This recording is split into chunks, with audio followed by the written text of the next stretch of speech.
দর্শকদের সাথে এখনো কথা হয়নি, কারণ আসলে এই ঢাকা মেডিকেল হাসপাতালের যে জরুরি বিভাগ, সেই জরুরি বিভাগের বাইরেই আসলে আমরা দেখতে পাচ্ছি আসলে কি পরিমাণ জনসমাগম এবং কি পরিমাণ আসলে মানুষের জটলা তৈরি হয়েছে। আমি একটু দেখাতে চাই যে এখানকার অবস্থা, যে এখানে আসলে কি পরিমাণে একটি বিশৃঙ্খল একটি পরিবেশ সৃষ্টি হয়েছে এবং অনেকেই আসলে এই ওসমান হাদির গুলিবিদ্ধ হওয়ার খবরটি শুনেই কিন্তু তারা এখানে ছুটে এসেছেন। এবং এখানে আমরা দেখতে পাচ্ছি যে আসলে ঠিক কোন ধরনের একটি হট্টগোল যে তৈরি হয়েছে এবং সেখান থেকে আসলে বোঝা যাচ্ছে যে আসলে এই যে একজন প্রার্থী, স্বতন্ত্র প্রার্থী, আসলে তিনি গুলিবিদ্ধ হওয়ার পর মানুষের মধ্যকার যে সেন্টিমেন্ট, সেটিতে কিন্তু আসলে আঘাত আনা হয়েছে। এবং আমরা বেশ কয়েকজন রাজনৈতিক দলের প্রতিনিধিদেরকেও দেখতে পেয়েছি এখানে যারা এসেছেন এবং তারাও আসলে কথা বলছিলেন এবং অবশ্যই তারা এই যে এই হামলার ব্যাপারটিকে আসলে খুবই ন্যাক্কারজনক বলছিলেন এবং এই হামলাকে তারা কাপুরুষোচিত হামলা বলেও গণ্য করছিলেন।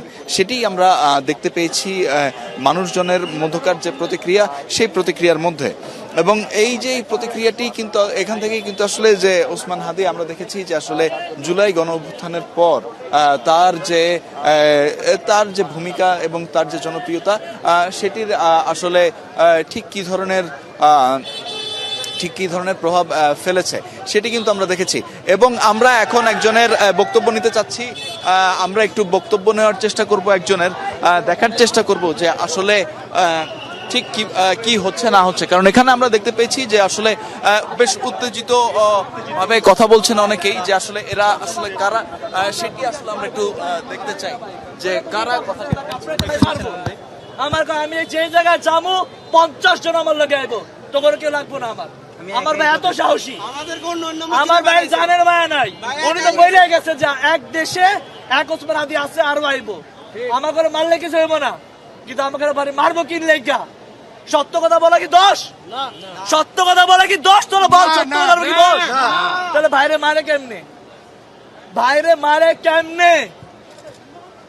এক আওয়ামী লীগ পিরাইছি, এক হাসিনারে দেশ থেকে দাঁড়ায় দিছি, আর এক আওয়ামী লীগ হওয়ার চেষ্টা করবি না খানকির পোলারা।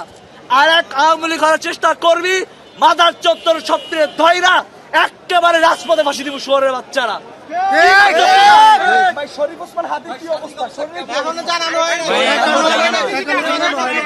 ভাই একটু চুপ করেন,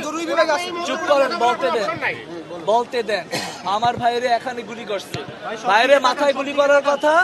আল্লাহর রহমত যে ভাইরে গালের নিচে গুলি করছে, কিন্তু গুলিটা তার কান দিয়ে ভিতরে ঢুকছে।